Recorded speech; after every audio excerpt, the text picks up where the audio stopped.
You are the first artificial human. Imagine evolution, slow, geological, sculpted by ice and hunger, forged by firelight and early speech. Now imagine it accelerated, not by mutation, but by screens, code, and digital interaction. You are not the same species as your ancestors were. You are the first human shaped by the algorithm. For hundreds of thousands of years, human development was guided by the real world. Sunlight, oral tradition, shared physical experience. Today, the average person spends roughly 7 hours per day interacting with screens, nearly 1/3 of their waking life. Modern neuroscience confirms that this is not passive exposure, it's structural change. A study of children aged 3 to 5 used MRI scans to compare brain morphology in relation to screen time.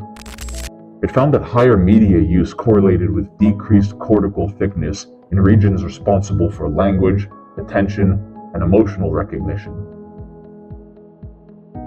In another cohort of children, around age 10, long-term digital media exposure over 4 years led to measurable alterations in cortical surface area, the brain's outer layer linked with executive function and pattern recognition. In essence, your brain is being remapped by interfaces, algorithms, and content. That's a radical shift from evolution as we once understood it. Our species has always evolved alongside our tools. Mastering fire reshaped our skulls and social structures. Language rewrote cognition itself. Today, the boundaries between tool and self are blurring. A recent study examined how people embody virtual bionic tools.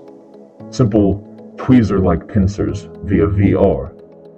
Remarkably, participants' brains integrated these non-human tools as if they were their own, often faster than prosthetics modeled after hands.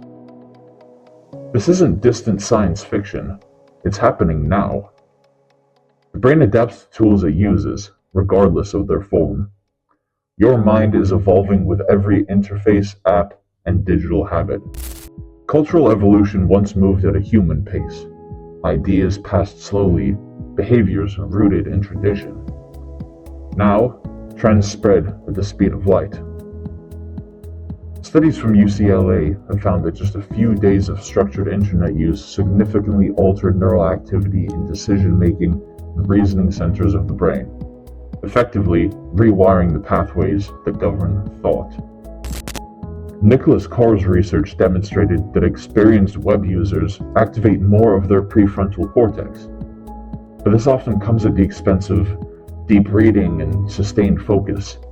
His subjects developed web-induced neural pathways in just 5 hours.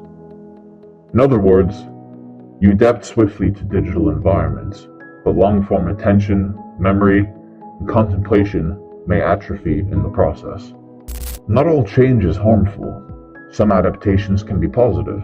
A meta-analysis of digital engagement, like using computers or smartphones, found a 42% reduction in cognitive decline among older adults who remained mentally active via technology. What matters is how you engage.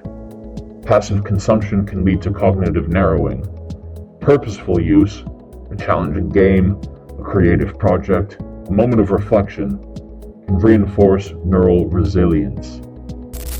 You stand at a nexus where evolution meets engineering.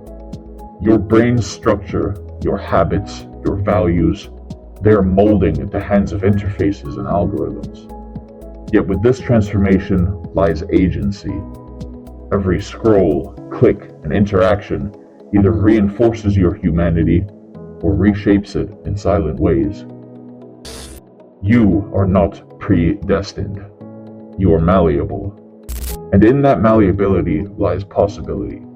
The power to guide your own evolution with awareness, intention, and integrity.